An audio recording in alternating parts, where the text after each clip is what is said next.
So let's talk about inflation. It's everywhere right now.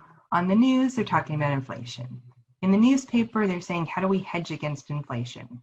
People are asking, how do you protect against inflation? And we're getting calls constantly about it because inflation is kind of one of those things we all hear what the name is, but we're not quite sure what it is. And we're not quite sure why it's so scary and why we should know about it. So very plainly, inflation is your dollar against the cost of goods. Cost of goods grow every single year at a certain inflation rate, and your dollar needs to grow with that to keep up with buying power. So let's take an example. Let's say you have a cup of coffee that costs $2. You're buying it at the gas station. You're definitely not going to one of the big coffee places to get it. But let's say you're getting a $2 cup of coffee. And in 10 years, if the inflation rate every year is 3%, that cup of coffee is $2.69. And if your dollar grew at the rate of inflation of 3%, your $2 would have grown with that and gone to $2.69. So it has the same buying power. In 30 years, that same cup of coffee that started at $2 today is $4.85.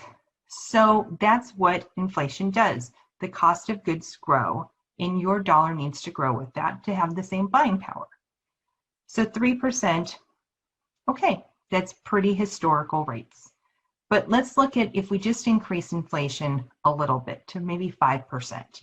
So you have a $2 cup of coffee, and in 30 years, instead of $4.85, it's now $8.64 because our inflation rate was 5%. That is a huge difference.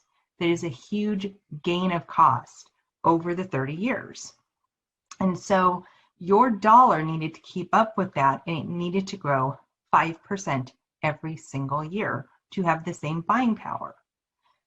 And so that's what's so scary about having a high inflation rate, because realistically, your money needs to grow with inflation every year, because the biggest risk you have in your retirement plan is not having your money grow with inflation. But when inflation is at 7 or 12%, now you're having to take on risks that maybe you weren't comfortable with to keep up with buying power. So that can be very scary. And there's lots of ways to balance out your portfolio so that you can still get that safety, but also not take on the risk of not having your dollar grow with the cost of goods or with inflation.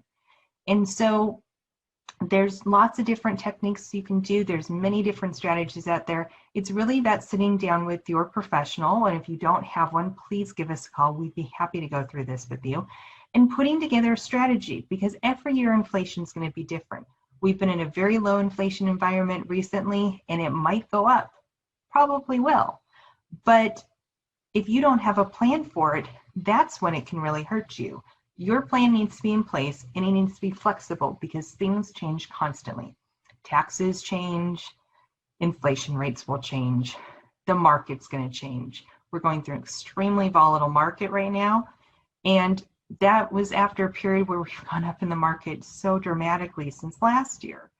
So there's a lot of moving parts in your plan, and inflation is only one of them, but it can be the biggest risk. So give us a call. We're happy to discuss it and see how it's affecting your plan.